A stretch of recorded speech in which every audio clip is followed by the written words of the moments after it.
Hey, y'all. So today I want to talk about 7 things I wish I knew when I was 20 years old. Well, I've had a lot of very unique job experience over the years, from martial arts instructor to running a Facebook page with millions of people to running digital ads. And there are a couple things that I wish I had known when I was like 20 years old that I feel like would have set me on a better track. So to start things off, let's go light for a second. Let's start easy. The first thing I wish I had known was make your bed every morning. And that sounds weird, and that sounds kind of like, oh, okay, what's that going to do? Who cares? I'm about to get in it later tonight anyways. But hear me out. There's some reasoning behind this that I think is really solid. So I don't know if you've seen the video before or not, but William McRaven, a retired U.S. Navy admiral and Navy SEAL, gave a commencement speech at the University of Texas in May of 2014. And the whole speech was really good. I'll link it down below. You should totally watch it. But he had one point in particular that stood out to me and millions of other people, and I think it's something that could help you. So he explains it like this. If you make your bed every morning, you will have accomplished the first task of the day. It will give you a small sense of pride, and it will encourage you to do another task, and another, and another. By the end of the day, that one task completed will have turned into many tasks completed. Making your bed will also reinforce the fact that little things in life matter. If you can't do the little things right, you will never do the big things right. This is a core element of human psychology. We are goal-oriented, and you can see this if you go back to our hunter-gatherer days. When you started your day, you knew, I need to get enough berries or enough game to feed myself and my family for the rest of the day and for the next week. So accomplishing tasks builds you up and makes you feel good. It's a snowball, and the more tasks you do, the more you want to accomplish. You feel better and better. So why start with a small task like making your bed? And the answer like this is, it's easier. It may not be your main goal for the day, but it will get your psychological train going. It will start the snowball rolling. That one small task can turn into a big task. So you make your bed, and the next thing you know, you're doing the dishes. The next thing you know, you finish that paper you needed to do, or you finish the assignment that your boss has been needing from you, and you feel good. You feel accomplished, and you finish the day feeling less stressed out because you don't have things hovering over your head. And also, you come back to a made bed, which makes you feel good. So start off with the little things, and the next thing you know, you'll be conquering the big things. So my second point that I wish I had known in my early 20s is that success isn't based off of some big flashy moment. Success is the mundane, done consistently and relentlessly. You have to wake up every single day and do it again. It's like that in all of life. If you want to get healthy, if you want to save money for a house, that's not something that happens overnight. Our society has built up this image, and my theory is it's from the Rocky montage, the I'm accomplishing things montage in TV shows and movies. But I mean, that's not realistic, because it's not some little glamorous moment and then boom, you're buying your first house, or boom, you graduate from college. It's the boring stuff every single day, but done consistently for a long time, for years. And now the next thing you know, your savings has become a giant nest egg just because you were consistent with it. Where other people were just looking for the big payout, you put the work in and was patient, and that led to success. Don't be so obsessed with the flashy. Be more obsessed with getting it right most of the time. And that kind of leads me to the next point, which is go to bed early and wake up early. It's so easy today to spend time on Instagram or Snapchat or TikTok or what have you, Twitter, being obsessed with what's going on in the world. But that doesn't help you. That doesn't help you get to your goals. Staying up till 2 a.m. scrolling through Instagram just is going to make you tired tomorrow. When you're tired, you don't perform well. you don't feel well, and you're not going to be healthy. You need to be on a routine. Otherwise, you end up on the standard American routine. The standard American routine is you wake up and you barely have any time to get to work, so you just throw together a breakfast, or you skip breakfast entirely, rush to work, you're tired all day at work, you don't perform very well, so that doesn't make you feel good. You have all these tasks looming over your head, stressing you out. Then you come back from work, you're tired, so you don't feel like exercising, so you don't. And, well, what's the easiest way to get food? Let's just stop for some Mickey D's. So then you eat poorly, you just spend all night watching Netflix or scrolling Instagram, and you go to bed late again, and then you repeat the process. And what does that lead to? That leads to you being burnt out. It leads to you having poor health, poor relationships, poor work ethic.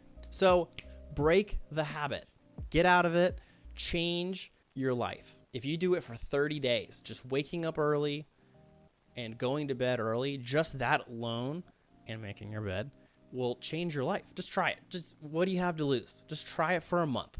Okay. Number 4, don't just save your money, invest your money. And this is something that's really scary for people, because they're always wondering, when do I jump on the bandwagon? Don't think about that. It doesn't help you to think about it. The stock market goes up consistently over time. It always has, and it always will. There'll be dips, but it just goes up, right? So let's go through a little thought experiment together, just you and I. Let's assume you're 20 years old and you put $200 a month into your savings account. That's all you do. You do that for 45 years until you're 65 years old. How much money are you going to have? Do you know? Ask yourself. You would have about $108,000. And that seems like a life-changing amount of money, and it is. But is it when you're 65? Not so much, because that's kind of hard to spread that out and to live off of, right? So you ideally would have more than that by then. So instead, let's assume that this same 20-year-old person invested $200 a month into VFIAX. VFIAX is an index fund that does its best to replicate the S&P 500. This is the top 500 companies in the market. So it's very diversified. It's top performers. If one of them, worst case scenario, goes bankrupt, guess what? That's a tiny fraction of your holdings. So it's very safe. It's been around a while. And VFIAX has had an average return rate of about 9.5% over the past 15 years. So it's very good. So using the same $200 into VFIAX for 45 years, instead of having $108,000 in your bank account, you would have $1.5 million. Now that's quite a difference, and that goes a lot farther, and that you can use that for a lot more. And it doesn't stop there. Imagine that you scale. As you make more money, you put more money into it. Let's say you put entire bonuses into it. Let's say, as your income goes up, you continue to increase your contributions to it. That changes dramatically. But the key here is starting early. Let's assume this same thought experiment with VFIAX, but instead of starting when you're 20, you start when you're 30. Instead of $1.5 million, you would have $610,000. So that's a $940,000 difference. And that was only with just 10 years of additional contributions. So starting early is key. Can you catch up? Yes, but it takes more money in to catch up because you don't have as many years for a compounding interest to work for you. All right, number 5, forget that your bonuses exist. Forget that raises exist. Kind of similar to what we were just talking about with putting stuff into an index fund instead of spending it on new shoes, which is hard for me.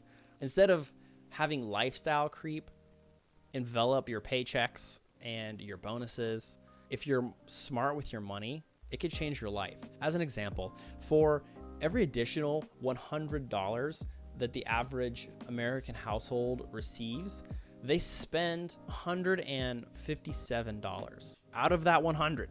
So does that seem like a problem? You have $100 additional, you're spending $157. What does that mean?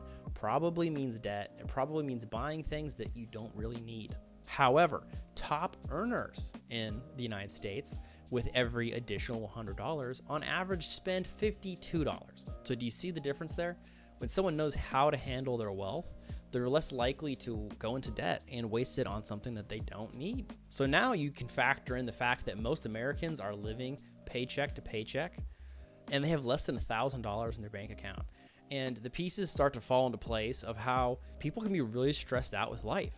You can have a big burden over your head of having a laptop that you don't need, and that being in debt to Apple to have a new laptop, and that's just like floating over your head, or the newest iPhone or whatever it is. And you're stressed out and you're living paycheck to paycheck, and then boom, something happens and you need to spend $2,000 to get out of something and you can't. And you have to go into more debt, and then it spirals and you could lose everything. And this isn't something that is only for low income earners.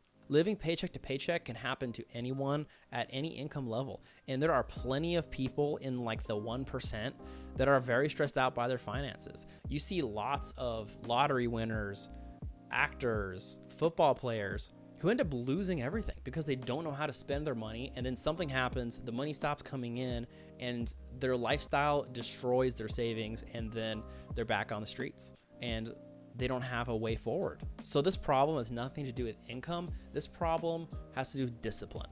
So as you get raises and as you get bonuses, instead of pushing your lifestyle up and getting a nicer apartment and a nicer car and a nicer phone and shoes and etc., save that money, invest it, use it to benefit you. Okay, boom, 6. We started off easy. Make your bed. Now let's go a little bit deeper. What makes us happy? Because it's really easy to have like a financial goal that you're trying to reach. You're trying to save up $100,000 or whatever it is, and that's all you think about. You fixate on it. Your tunnel vision, and it consumes your day-to-day life. But what's the reality of what happens when you reach your goal eventually? You set a new one, and that doesn't have a limit. Billionaires still set new goals. Do you think Jeff Bezos was happy when he was at $40 million? Steve Jobs, Elon Musk. So instead of obsessively focusing on what your goal is and thinking that you can't be happy until you've reached that goal, until you have that money or that job or that house or that car, enjoy your life now. Live the day to day. And then that leads us to the final, number 7. Enjoy your life. Don't be a miser, a penny pincher, someone that's cheap. There's a difference between financially savvy and making thoughtful purchases and just being cheap. You have to find balance in your life. You see a lot on Instagram and some YouTube finance channels and that kind of thing. The idea of like the hustle. You're constantly working. Don't spend a dime of money. Wear shoes that have holes in them. But that's an extremist viewpoint. The reality is, in the grand scheme of things, buying a new pair of shoes that are reasonably affordable, that you can afford comfortably, that it's a small portion of your monthly income, is not going to destroy you financially. So it's okay to spend money on yourself. Invest in yourself. That doesn't mean you go crazy and buy a car that you can barely afford or whatever. But as long as you're living within your means, there's nothing wrong with buying things. There's nothing wrong with an occasional nice dinner out. There's nothing wrong with a new pair of shoes. You just have to do everything in moderation and just find balance in your life. If you enjoy every moment of your life now, you'll be happy later on. You won't feel like you wasted away your life just toiling for money, because at the end of the day, if you just spend your whole life working and you build up $15 million net worth and then you die, you can't bring that money with you. You're just going to pass your money on to your family, and God forbid that you ignored your family and you didn't teach your children how to be responsible with their wealth, because then you're shooting yourself in the foot. That doesn't create generational wealth. It spans the gap of teaching your children how to pass on wealth to their children as well. So instead of just working to have a giant bank account, work for a goal and just have balance. That's all I got to say about that. Okay, guys. And that's all I got for you. If you think I missed anything, if you disagree with me, leave a comment down below. Maybe you'll have some insights I missed and someone else will find it helpful. And if you could just annihilate the like button for me, that would be really helpful. Subscribe if you find this video interesting. If you want to see more, hit the little bing and enjoy the rest of your day, friend. Peace.